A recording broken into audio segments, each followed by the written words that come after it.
এই সংবিধান মানতে গেলে তো শেখ হাসিনাকে প্রধানমন্ত্রী বানা লাগবে। কম বেশি আমরাও জুলাই আন্দোলনের সাথে সম্পৃক্ত, প্রত্যেকেই নির্যাতিত মজলুম।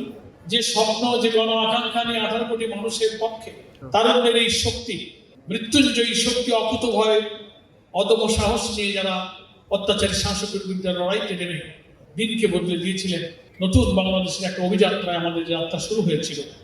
আমরা ভেবেছিলাম ফাঁসিবাদ বিরোধী আন্দোলন যারা একসাথে আমরা লড়াই করেছিলাম, আমরা সবাই গণ আকাঙ্ক্ষাকে ধারণ করব, জুলাইয়ের চেতনাকে ধারণ করব, গণতান্ত্রিক আকাঙ্ক্ষাকে ধারণ করে বিদ্যমান রাষ্ট্র কাঠামো পরিবর্তন করে আমার যে নতুন রিফর্ম, নতুন সংস্কার, যে জুলাই সনদকে আমরা স্বাক্ষর করেছি তার ভিত্তিতে সংবিধান পরিবর্তন হবে।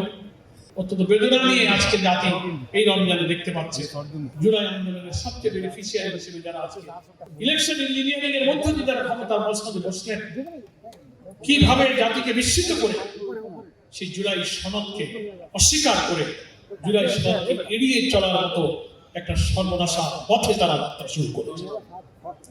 জাতির জন্য এটা বড় দুর্ভাগ্য। আমরা তাদেরকে স্মরণ করিয়ে দিব। শিক্ষা নিন 5ই আগস্ট থেকে কর্তৃত্ববাদী শাসনের দলিল হিসেবে সংবিধানকে পূজা করেছে যারা, সেই সংবিধানকে যদি এখন রেফারেন্স ধরেন তাহলে আপনাকে তো এটাও মানতে হবে এই সংবিধান মানতে গেলে তো শেখ হাসিনাকে প্রধানমন্ত্রী বানা লাগবে। এই নির্বাচন তো অবৈধ হবে, অন্তর্বর্তীকালীন সরকার অবৈধ হবে, আপনারা যে পার্লামেন্টে গেছেন তাও তো অবৈধ হবে। গণভোট যদি অবৈধ হয় তো আপনার এমপি গুলো তো অবৈধ হবে। একই দিনে আপনি 2টা ভোট করেছেন।